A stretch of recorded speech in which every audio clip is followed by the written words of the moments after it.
Okay, so before we've already kind of mentioned that inequality and poverty are not the same thing. It's possible to have one without the other.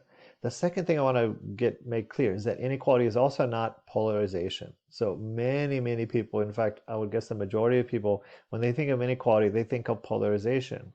And you can kind of see there's a theme going on in this course. I'm trying to get you away from this type of thinking of everything is black or white, everything is here or there, and there's nothing in the middle.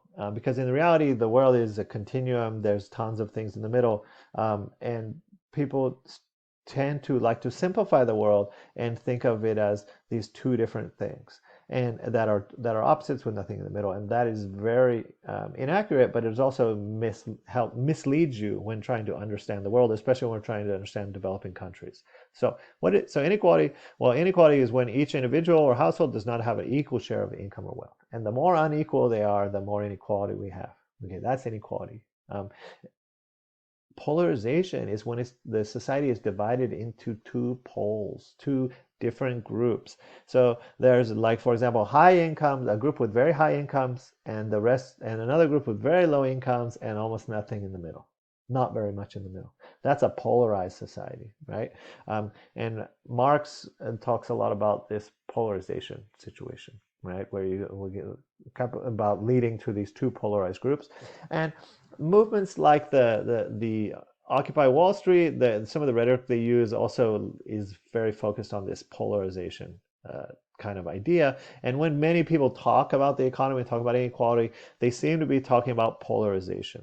Okay, but actually, the issue we are currently having, for the most part, is not polarization; it's inequality. And let me try to show that to you. Okay, so in this chart, we're gonna use this chart to kind of show us the difference between inequality and polarization. So these are frequency distributions. So they show how many people are earning in each different income, and this is the daily income. So taking annual incomes and just dividing them. Um, and so along the bottom, we have this axis. The axis is done in such a way that each time we move to the next number, we're looking at sort of a doubling. And then we have, so the higher the amount, that means the more people who are earning in that area, right? And inequality is the more spread out the amount, the more inequality there is. That kind of gives you the idea. So let's start with it, and then the vertical line, this vertical line here is the poverty line, for extreme poverty. All right, and all these have been adjusted, so they're all in 2011 prices using PPP adjustment. So 1800, is the world polarized? Definitely not. Not polarized. Okay, so it is. The world is very poor in 1800, and most people are poor. Most people are living in extreme poverty, and there's some inequality, but it's less than later on. Okay, there's some inequality, but it's less than later on, and the world is, but it's definitely not polarized because most people are in the same boat, and there's few people out of this boat. Okay, most people are very poor.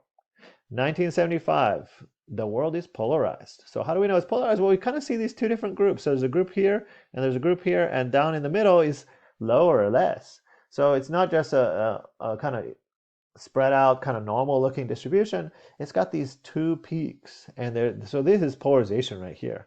So income was very unequally distributed and polarized in 1975. You could, in 1975, you could think of the world as being divided into this group of very wealthy people and this other group of very poor people, and not so much in the middle. Okay, you could, and that was not an inaccurate way of thinking, probably in the 1970s and into part of the 1980s, but it had changed a lot since then. So you could basically think of this as divided with some rich countries and many poor countries. Incidentally, if you hadn't noticed the color coding at the top, right, you can make sure you take a look at that color coding. And then finally, we go to 2015. What has happened? Well, one thing has happened is a whole lot of people moved out of poverty, and the biggest group that moved out of poverty is Asia. We can also see through these three time periods, population is growing. So not only is population growing, but tons of people are moving out of poverty.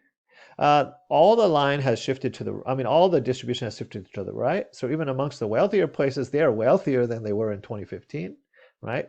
But this distribution is no longer polarized. So it is no longer polarized. There still are a significant number of people living in extreme poverty. And the biggest number of people living in extreme poverty is in sub-Saharan Africa, or there also are a big number living in poverty in Asia. Okay, but the number is way less, and it's not polarized.